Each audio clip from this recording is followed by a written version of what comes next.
وقت ہے کہ جب اللہ تبارک و تعالیٰ کی طرف سے انسان کے لیے معافی کا دروازہ بند کر دیا جائے گا، جب ایک انسان کی جان اس کے حلق تک آ جائے،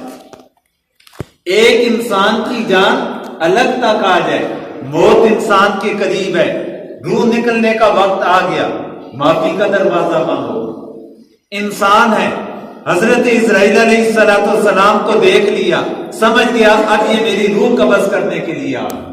اس وقت معافی مانگے گا، معافی کا دروازہ بند۔ ایک انسان ہے،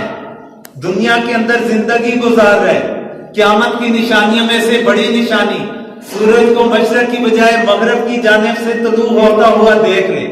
اس کے بعد اللہ تعالیٰ کے در کے اوپر معافی کا طلبگار بنے گا، اب اس کے لیے معافی کا دروازہ بند۔